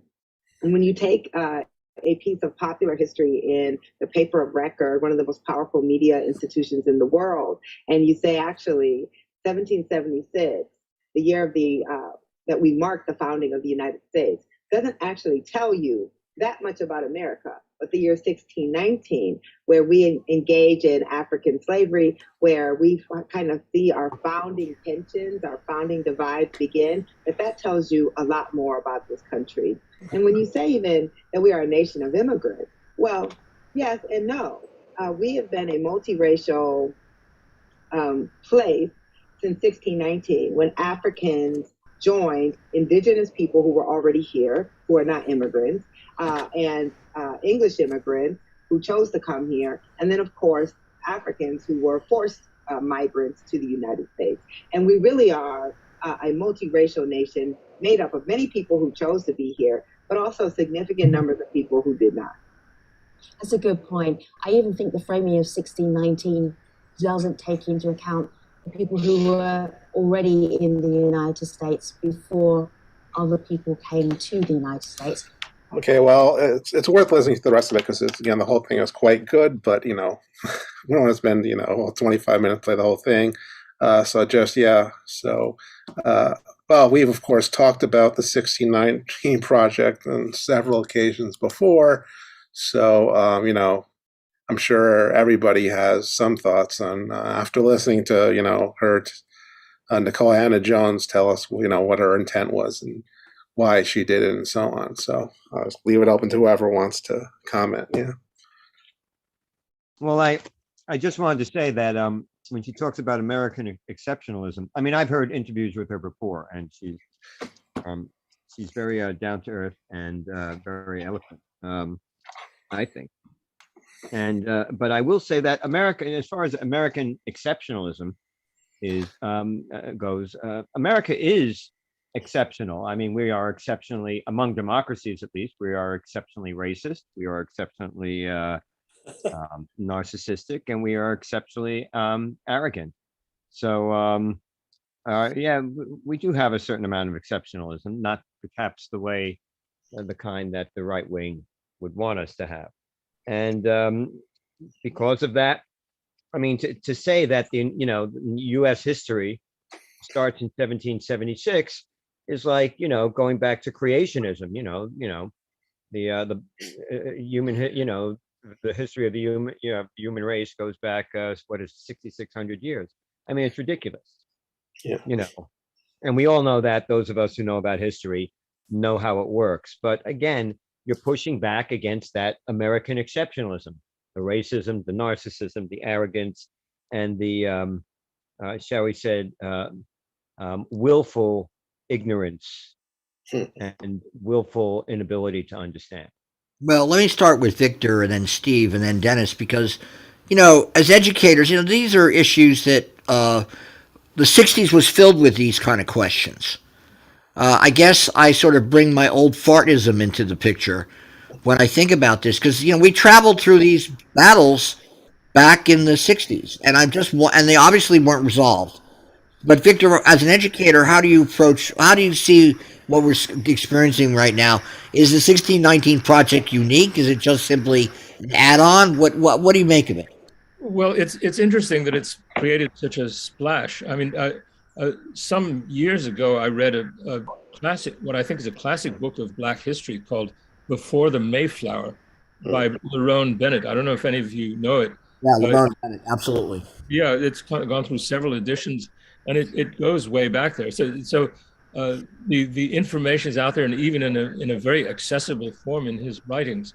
So I think what really accounts for the visibility now is the rise of the protest movements, especially the, I don't know, some of the visible evidence, undeniable evidence of the police conduct and so on, the kinds of things that you'd hear about before, but you never had the proof that would be convincing to people that nobody could question.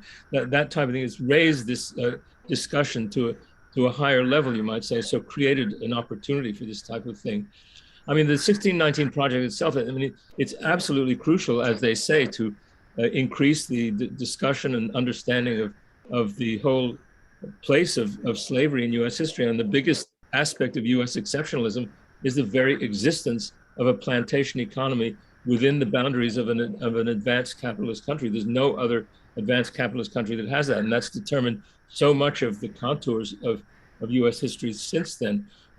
I've also read some discussions about the 1619 project. There are some issues that can be taken with it, but they don't affect the issue of these states making laws against teaching it, independently of any criticism one might make of the actual history given in the 1619 project. It's absolutely, of course, intolerable to have these states trying to tell you what can and cannot be talked about in the schools. But I mean, just in terms of what Nikole Hanna-Jones was saying just now, I think there's a little bit of a tendency to exaggerate the differences, that as though all European and even in the early period, English immigrants came voluntarily. There were some who were also brought as indentured servants. They were also brought in a way against their will or given no other choice but to come here. And I think in Lerone Bennett's book, you find so many instances when there's a kind of people spontaneously breaking through the racial barriers. So I think it's, but I think we can all agree that the racial divide was something deliberately imposed. And I think Hanna-Jones says that as well. That's important to keep in mind. And but I would say also that in the subsequent history of the struggles, it's important to recognize instances in which the so-called racial line has been crossed in the name of or in the interest of revolutionary transformation. That people outside of the most oppressed have embraced the cause and have made common cause with them, as was done by the Communist Party in the 20s and 30s, and other people later. And of course, most famously, John Brown himself, way back before the Civil War. So all this is part of the story. And I think most importantly, the role of capitalism in creating the institution of slavery as it was applied to the Americas. All this is something that it's very important to have taught. So it's good that this discussion is being raised, and there has to be a big pushback against this attempt to repress it. I think the attempt to control what can be talked about in schools is something that, as Ellen Schrecker, the author of the book about McCarthyism, pointed out, is something that goes beyond even what was done in the McCarthy period in the United States. So it's quite extraordinary, the attempt at repression that's being carried out right now. But I think it reflects the breadth of the challenge that is now being made to the dominant assumptions. So everything's becoming more intense and polarized. And Victor's referring to Ellen Schrecker, who's retired from Yeshiva University, whose specialty was McCarthyism. And anyway, Steve, what do you think about all this? Steve? You got to mute Steve if you're trying to talk. Steve, you're on mute. Okay. Okay. Am I on now? Yes, sir. Okay. Yeah, I obviously, well, first of all, I agree with everything Professor Wallace just said. And the book is extremely important. I think it's a milestone in American history. I mean, we've had them, as has been pointed out before. Another book, a very, very important book historically, was W.E.B. Du Bois' Black Reconstruction in 1934. I think two elements that I think are important in understanding the dominance of slavery and its successors in determining American history down to the very day, and I know Professor Hanna-Jones covers these in the book. First is the invention of the doctrine of white supremacy. And that was very important in the 17th century in the United States. And of course, they played a major, I've quoted Alexander Stevens, the first vice president of the CSA, had a short paragraph that just lays everything out about the doctrine of white supremacy. But it was very important. It was originally developed by the Portuguese in Brazil in the 16th century to justify slavery. And then it was imported, whether the English knew about what the Portuguese had done in Brazil in the 16th century, I certainly don't know. But the English introduced this concept to justify slavery, that blacks they may look like white people, but they're not. They are inherently inferior, and that whites are inherently supremacist. The other aspect of that, and it was mentioned, I think is very important, in the early days of indentured servitude in the 17th century, that is English people being brought from the United States to serve without pay for various masters. The idea of indenture, at least, was in part invented to separate white people who were working without pay from black people who were working without pay. So the whole idea that, well, all of a sudden, white people who have been imported and were serving without pay could get out of it somehow or other by, they were indentured and they would work for some period of time and they'd save up shekels or whatever you wanted, whatever the currency was back then. And then they could buy their way out. And that was what was invented in the 17th century to distinguish black servitude from white servitude.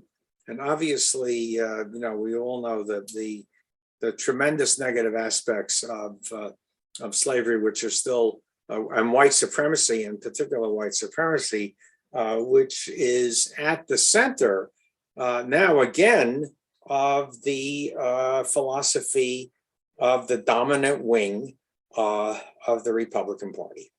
Right. It's sort of interesting because when you actually read, for example, the literature on how the founding fathers conceived of the republic after the revolution, they actually use terminology which defines as the experiment as an empire. Jefferson does. And they also use language that purchase. And also the question of racism and Anglo-Saxon supremacy is built in to the structure of the United States. And so, in fact, they did indeed view themselves as exceptional because they felt it was blessed by God. The first history of the Revolution is written around the time of the War of 1812 by David Ramsay. And the entire history is devoted to how the revolution is a revelation of God's genius on earth. But Dennis, what do you think about the 1619 project, Dennis? You have to unmute. Dennis? Are you there? All right. Dennis, just join us when you can. Ken, what do you think about all this stuff? Can you hear me now? Okay. Yeah. Dennis, let Dennis go first. Go on, Dennis. Yes. Go on. The United States is a settler colonial country. We also committed genocide against the Indians, and I would say that slavery is a foundation of not only the country but capitalism. It's like a key to making capitalism work, especially in the United States. And I would say that both Steve Jonas and Victor Wallace they're both correct in what they said. All right. Let's hear Ken. Ken, your comments on all this stuff. Very interesting. All right. Michael, your comments. Mike already made his comments. All right, Mike. Well, anyway. I can add something in, which is the fact that I mean, I could add something in. Other comments. Go on. Yeah. Go on, Michael. I should add, by the way, that Playfell Benjamin wants us to bring Gerald Horne into this. And actually, I wanted to make a note because I got through Gerald's his book that deals with 16th century colonialism, Right. which points out that when they use the 1619 date, that's only correct if you don't count Florida, where of course the Spanish and actually some English before, back in the 16th century, 15 something or other, in Florida, there happened to, in fact, there was even a case of a black conquistador, I think, landing. I forget if it's with not Ponce de Leon, I think Coronado or something like that. No, which was of course a big debacle, but yes, it's sort of what the issue of the 1619 debate is interesting to me because look, anybody who went through the 60s, this is the kind of stuff. This was sort of your sugar, your milk to sit there and read about these different things that you didn't know anything about. I mean, the first time I ever read W.B. Du Bois was back in the mid '60s. I'm sure Victor and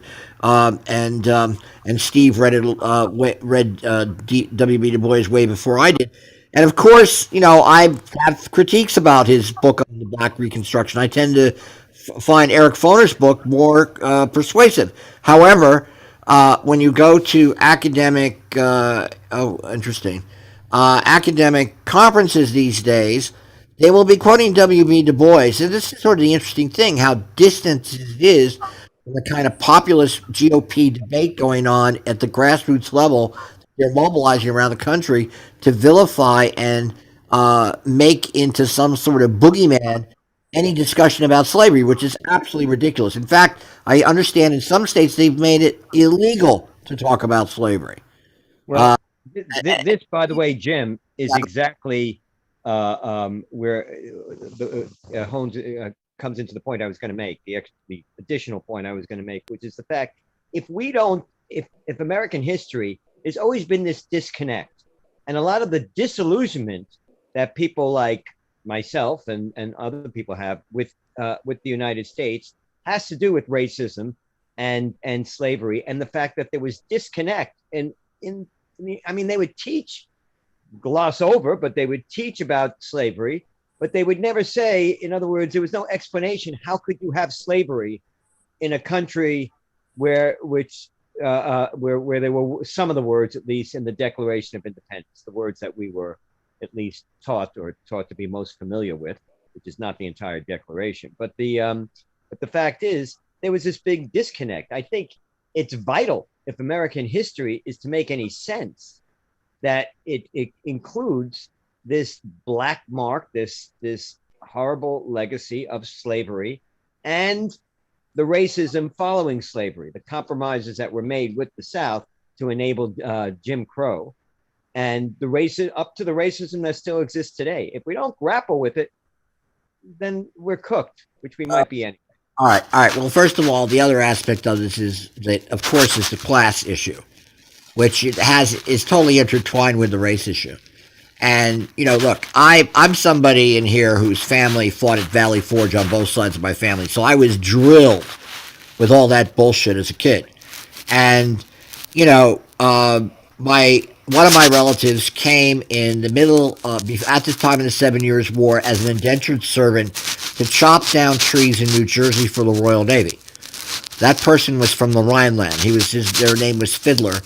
And then they immigrated to Pennsylvania. They wound up, their ancestors wound up in the Continental Army. So the one of the problems in trying to figure out a way to move beyond these fights, because as a journalist I covered the fight on the national history standards back in the early 90s with Cheney's wife. When she was in charge of the NEH, I spent 6 months doing that. And what I got from that was the need to synthesize the history of, the ruling elites, the ideas of American democracy, etc., with these realities. And Howard Zinn, I've had the pleasure several times to argue with Howard to his face before he died, and said, "You didn't do that in the book, man. I mean, all you were doing was taking popular social history, which was de rigueur for the 50s and 60s in the milieu, and you did a great job. I mean, A People's History of America is a great book, but it doesn't do that synthesis that can allow us to figure out ways to communicate with Americans who just find this absolutely abhorrent. They view this as an attack on their identity, and one has to get beyond this. I mean, again, it gets back into conceptions of the Civil War that we've seen manifest itself this year, with all the iconoclasm that occurred throughout the country, with statues of Confederates being taken down. And again, my family fought for the North, so I don't have any problems with Johnny Rebs getting, shit upon. It doesn't bother me. Hey, Jim, let's move the conversation around let's see if we've got a follow-up from Steve. Do you think we've covered this, Steve? You got to unmute, Steve. Well, actually, that's my call, baby. Anyway. Okay, go ahead. Yeah, so anyway, we can move on, but we've made our point about this. Thank you so much for playing it. Alex, what else do you got? Give me a sec. Can I just make a very quick comment? Sure, go. There was on the question of the lost cause, there was an article in the New York Times, I believe that's where I took it from a Harvard professor who essentially was replaying the idea of the lost cause. And he was, saying, he said, Lincoln destroyed the Constitution. That's it. Yeah, Lincoln destroyed the Constitution. This is the old argument about about habeas corpus. And then I actually went to look at the habeas corpus clause in the Constitution, which I've read before, but haven't read for many, many years. And it says, habeas corpus, blah, blah, blah, may be suspended in times of national emergency. And guess what other constitution, the exact same description. Steve, doesn't also specifically refer to insurrection, which you could argue the Civil War. Yeah. And the exact wording of the habeas corpus clause appears in the Constitution of a short-lived nation you may have heard of called the Confederate States of America.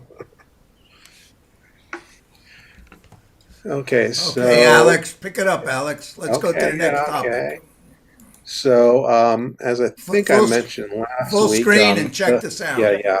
The people at Breakthrough News actually have, over the past few weeks, went to Ethiopia because they're interested in the topic. That's Rania Kalik and Eugene Puryear. In fact, you can get if you go to the People's Forum YouTube page, Eugene did like a 2-hour kind of debrief of his experience in Ethiopia, if you want to hear what they saw about the current war. So those are interesting. Again, we don't often hear about, the impact of sanctions on our enemies. So he actually went to some factories in Ethiopia where what the U.S. government is doing against Ethiopia is having an actual impact on, workers and so on. So this was, again, a nice short piece. This is going to affect not the government, this is going to affect the civilians. I have family, I have babies, so TikTok is for me, like everything. 3 customers left, Levi's and Walmart already given the exit plan. We are thinking we are lost this too. In future we don't have a work like that.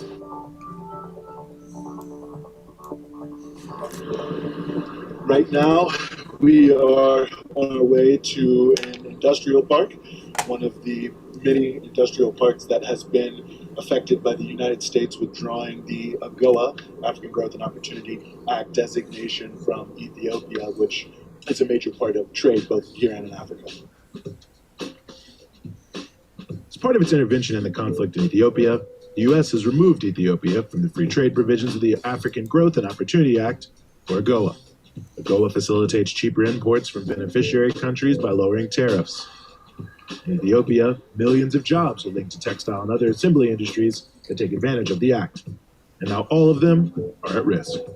As one worker at Hawassa Industrial Park, Ethiopia's largest, told us, the potential negative impacts of U.S. policy could upend their lives. This job for me is like I can't say everything because, for example, I have family, like I have baby, and like I'm taking care of him by myself. So this job is for me, it's like everything. And the impact is already happening. Administrators at one factory told us, due to the uncertainty of it all, brands are already pulling out. Unfortunately, three customers left. I mean, like PVH already left, and Levi's and Walmart already given the exit plan. If U.S. opportunities dry up, they're on other comparable markets. The thing is, main market is US market. The quantity wise, like a company like us, like per day 35,000 to 40,000 pieces producing. I mean, like the market is US market, not the European market. The director of Wallace Industrial Parks Investors Association noted to us that the removal from AGOA was bound to have devastating ripple effects. It's a massive effort that's gone in. And if you remove AGOA right now, it's a fragile industry. If you have the disengagement of buyers and investors, it's gonna be affecting the whole industry negatively. Hawassa's industrial park has 23 factories employing 35,000 workers and roughly double that in terms of indirect employment. Inaugurated in 2016, the park is one of several similar facilities that form a major part of the government's economic plans. While wages are modest and challenges with the cost of living definitely remain, industrial parks represent the main area with both the economic potential in the current moment and the concentrated power of workers with the ability to raise living standards. All of that leaves workers concerned about what happens next. First time when I listen to the news, then I get afraid to lose this job because I'm telling you that I have my family by my own. So I heard about that. Then I'm afraid. Unfortunately, we are hearing in news more things, but we are hearing that thing. We are thinking we are lost this job. In future, we don't have a work like that. Workers also told us they hope the U.S. government understands how their hopes for the future could be crushed with factory shutdowns. If this agua no American accept for this agua again, they are thinking we have opportunity in future also. This garment industry, you can improve more than this. It's so many girls inside, even it's like 90% like that, girls. They have family. Even I'm saying that I have only one child, but there is so many girls. They have three babies like that. So I wish will understand us. We can do it. Ethiopia is set to be exited from the AGOA Pact on January 1st, 2022. While U.S. officials claim they are taking the step of removing Ethiopia to advance humanitarian concerns, the head of the Parks Investors Association turned the accusation on its head. This is going to affect not the government, this is going to affect the civilians. So they should, I think the U.S. government should look into the humanitarian side of AGOA. Eugene Perrier, reporting for Breakthrough News. All right. So again, like I said, it's not something we often hear. Again, the kind of impact of our American economic efforts against countries we don't like. Alex, who made the decision to withdraw Ethiopia the U.S. from government. AGOA? So the Who? The State Biden Department? administration. The Biden administration, the State Department? Well, I assume the State Department, but the whole Biden administration. Whoever was it Kamala Harris, Joe Biden, or the AG? Well, probably the State Department mostly, again. Why? Because, they're accusing the Ethiopian government of, atrocities, essentially, in their fight against the Tigrayan people. And they're, even though, again, they're at the very least, there are atrocities on all sides. And the whole thing was clearly started by the other Tigrayans. So is the U.S. supporting the Tigrayans? Somewhat. Again, the fact that we're weighing in terms of, Oh, you got a piece, Jim? Okay. Okay, yes. Let's go to what Jim found.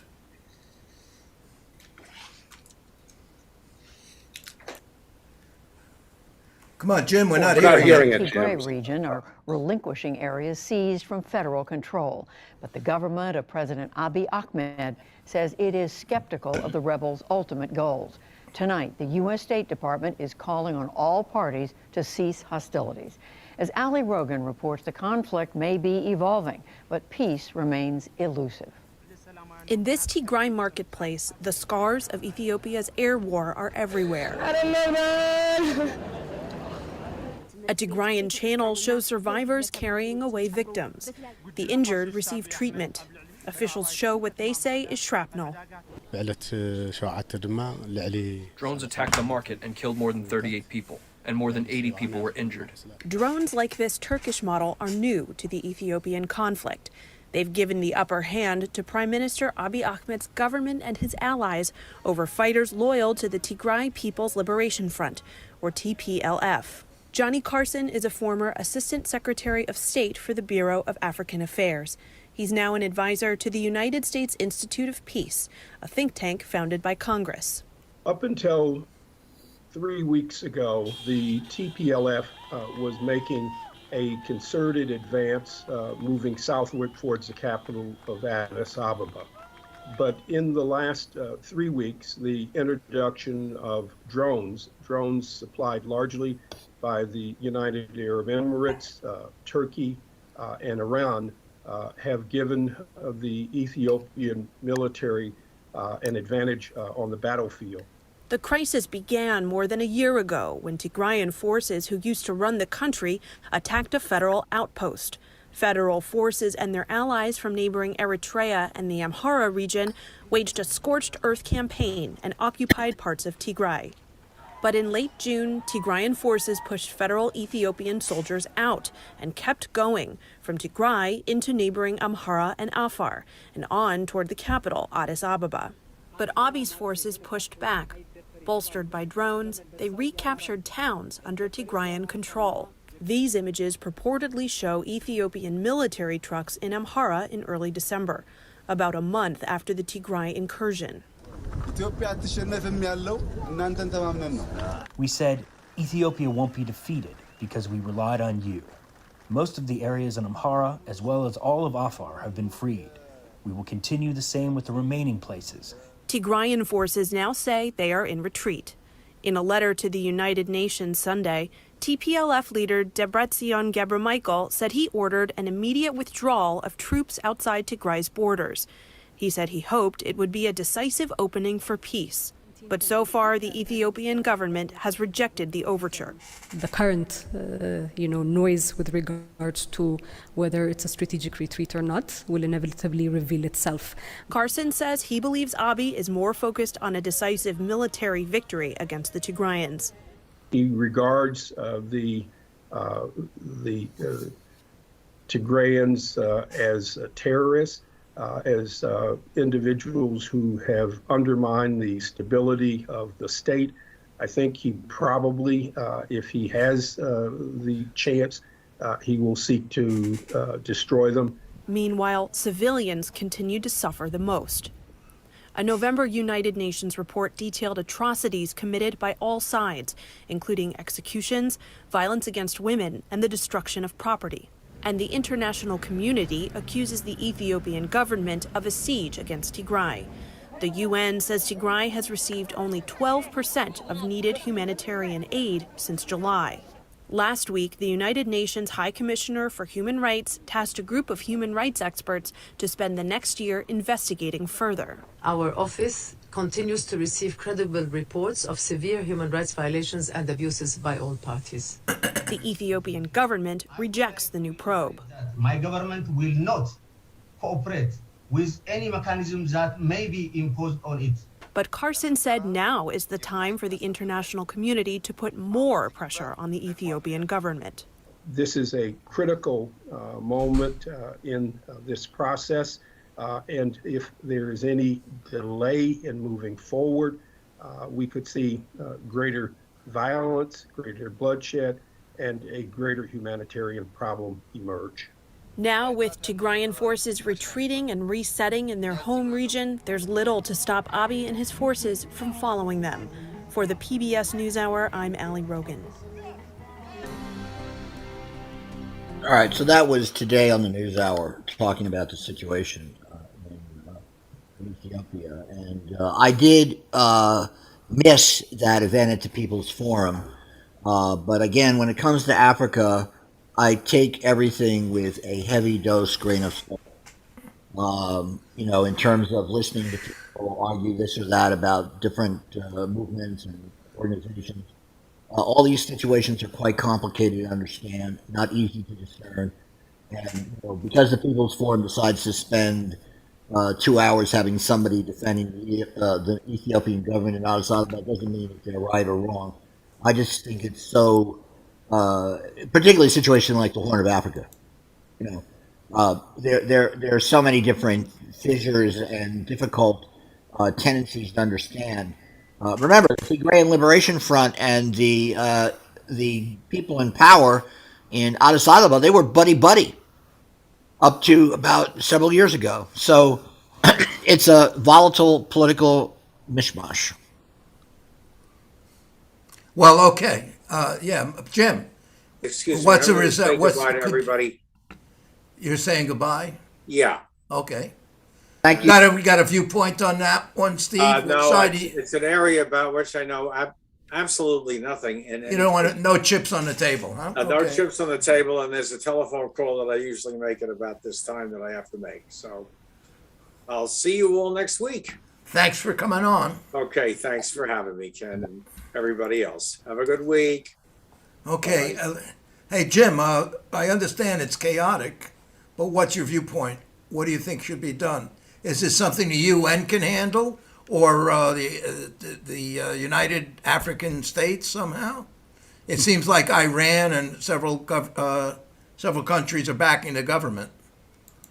Well, yeah, but they were on the verge of defeat a couple of months ago. The Ethiopian army had been defeated by the Tigrayans, and they were actually on the verge of cutting off their lines of communications to the sea. And so that's where you had the UAE, Iran. That's an interesting little coalition to have UAE and Iran cooperate. I would probably suspect that Russia is somewhere in there too. There's probably going to be a desire to have a ceasefire, but as you can see, the Ethiopian government, if they've got the upper hand, they don't want to do that. They want to basically crush their opposition. They view them as traitors and treasonous. They're just going to keep on doing what they're doing, and we'll see what happens. Well, if you had the ear of whatever's dominating karma on the planet, what would you support? What kind of resolution would you support? Breaking off the area and making it a separate country, or getting them to disarm and seize sovereignty to the central government? They were engaged in civil war for decades in that area. But it's over now, right? It's not over. What the hell? They're just fighting again. And actually, they were able to enlist the Oromos that are part of Ethiopia. So, they have the Eritreans involved. I mean, this reigniting the situation. And you have Somalia to the east, which is locked in internal strife. So, it's a volatile situation. And, obviously, the best thing to do would be to have a ceasefire and try to have negotiations to come up with some sort of political settlement. We'll see if the United Nations can do that, but it's pretty clear the Ethiopians don't want to do that. Okay, and the U.S. Pulling Ethiopia out of the AGOA, which I guess is some kind of favored nation trade status, which the report said that it's very significant if they lose that. That doesn't sound like it's going to help. Sounds like it's a bad move. Try to put pressure on them to come to some sort of ceasefire. That's clearly what's up, and try to work these things out politically. But the problem is that they blew up politically. That's why this whole thing erupted. The Tigrayans were ousted from the government, and then they decided to retaliate. So anyway, I look forward to look at what Alex mentioned at the People's Forum. I myself was going to go down there. But I guess it's the last event we're going to have down there in an open situation with COVID going on. But anyway, you got some other stuff before we close out. Oh, I have one item that it's completely different. Let's see. But it's what I have an item on Biden extending the student loan thing. That's important. Let's talk about that. Yep. Okay, just give me a minute to kill the advertisement and I'll pull it up. Okay, got that. And now I'll pull it up.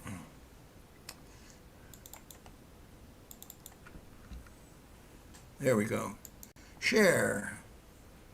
Here it Is comes. extending the pause on student loan repayments for an additional 90 days through May 1st, 2022. This is an issue both President Biden and Vice President Harris care deeply about. While the jobs recovery is one of the strongest on record, with nearly 6 million jobs added under President Biden, the fewest Americans filing for unemployment in more than 50 years, and overall unemployment down from 6% to 4.2%, we know some student loan borrowers are still coping with the pandemic and need some time before resuming payments. So this pause gives the administration time to manage the ongoing pandemic and further strengthen our economic recovery. In the meantime, the Department of Education, and they also issued a statement that hopefully you will have seen, will continue working with borrowers to support a smooth transition back into repayment and advance economic stability. Hi everyone, George Stephanopoulos here. Thanks for checking out the ABC News YouTube channel. If you'd like to get more videos, show highlights. That was it, Ken? That's enough of him. Okay, so obviously, I think that lady, everybody calls her Jen Psaki, but it's two names. It's Jen Psaki or Jenny Psaki or whatever. But I think she does a remarkable job, of maintaining a presence. Forget about whether she's telling the truth or not. She's a spokesperson. So she's got to say, we make the best cars and, and all the bad news you heard isn't true. So that's the position she has. I think she's very competent. But obviously, she didn't put the South side on that, which is, no, we're not going to forgive the loans. Sounds like, you're just you get till March, good luck, go to Vegas, make some money, pay off the loans. So what's the comment around there? Jim, what do you think about that? Should the government pay off the loans? Come on, Jim. This is a tough one. I'm trying to talk, Jim. You're muted. Jim's muted. How about you, Alex? You got a viewpoint on it? Well, I thought we should have. It should be entirely forgiven. And one thing is, remember when Hillary said, I guess it was back to the 2016 campaign, Jill Stein was lying to you that the government could forgive any debt, and not just her, but again, there are a bunch of Democrats who are essentially saying, "Oh, it's not constitutional." Obviously, that turned out to be complete BS because this is exactly what they're, there's no law being passed to, which obviously wouldn't pass. So he hasn't. So this is, Biden could essentially wipe out all student debt. The government has the ability by essentially taking it over and forgiving it. So that's what they should do, all whatever 1.3 trillion, because it would be a huge boost to the economy if because again, we have students in their 50s and 60s who are still paying down their debt. Yeah, but you're not going to forgive the debt. You're going to pay it. The government's going to pay the debtor, right? Whoever has the paper. They're going to write it down. They're going to pay it off. They'll pay it off, right? Well, the government's going to say we're not going to collect on it. Remember, the government is the ones who was going to collect on it. So they're saying, okay, we're just not going to collect that debt from you ever, or we're going to forgive it all, because the government those are federal loans. Oh, they are? Yeah. So the companies These are that not private loans. Yeah. Oh, the money's owed to the government. Right. Okay, here's the enigma. Use private, collection agencies to collect it, but it's ultimately these are federal loans. Okay, but the enigma or the conflict here is that, let's say there was 100,000 people got these loans. A good percentage of them had an advantage from having a degree. They got a better job. They're positioned in life, and they have the burden of the loan. Now and some people couldn't get the loan, don't have that advantage. Now, in addition to those privileged people having that degree, getting a better position, now they're teaching history or whatever degree they got. And so everybody's going like, and now you just forgive the debt. What about these guys out what here? What going to do is like what in most countries in Europe, the government there is no debt. There are no loans. There is no debt. The government gives you, and will give you supports. Don't they have in Germany and France? But they have very stiff requirements. I can tell you, having gone to France to do research, right? As an American, I was able to sign up. There are cafeterias all around the country. Like as a student, again, I was a grad student going to Paris 2004 to do my dissertation research. So I signed up for this thing where I could go again to these kind of government-funded cafeterias to eat. Well, you got a free meal. Got a €2, which even back in 2004 was a pretty €2 meal. That was, again, it's French cooking, so you get good food. Oh, that's things nice. like that, yeah. And again, I hadn't paid anything into the French system. Except again, there was a fee. You signed up, you paid, I don't know, I forget, €60 for the whole month or whatever. I'm sure you got your $2 out of it. But the question is, isn't it true in Europe that they still have a high standard of admittance to get the free college education? It isn't for everybody, right? It's only those who qualify to get the full university. Based on generally based on entrance exams. There you go. Okay, great. So this is different. These are people who got funds to go to college without. You could restrict this. You could say, "Oh, this is only for public universities. We're not going to subsidize you at Harvard or whatever." Oh, I see. You can do it in different ways too. You could do it. You could say, "Okay, we're just going to do community college students." Right.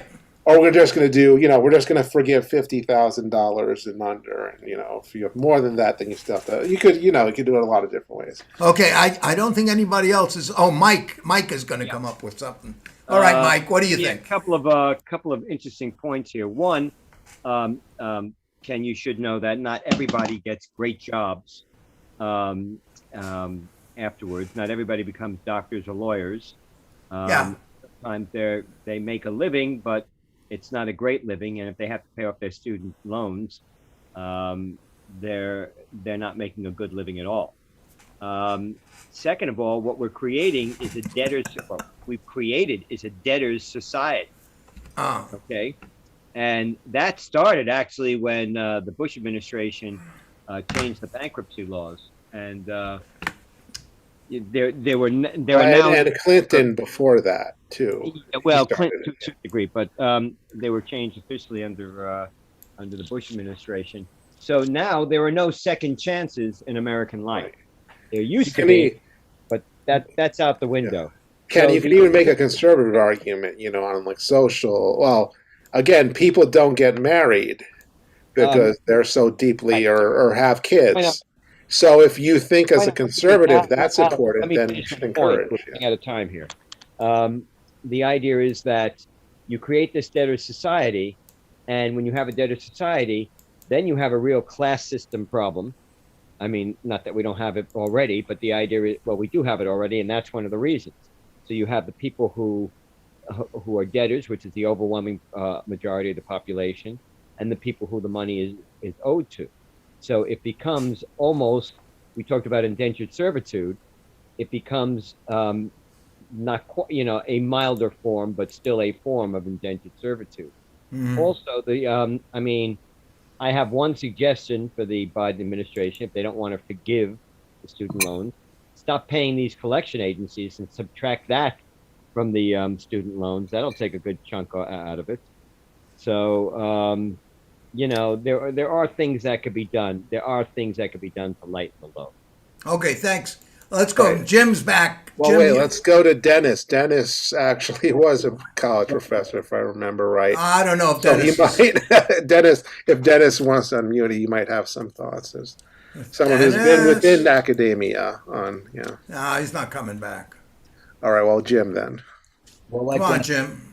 Come in. Well, first of all, we have to understand. You're right, Kenny. It's sort of unfair to have somebody who's borrowed a lot of money to go to Yale or get a law degree from an Ivy League school and forgive $150,000 in debt. Because I know people have actually borrowed that kind of money to go to law school. The policy they were going to advocate was to have community college basically be free. That was in the initial $6 trillion estimate.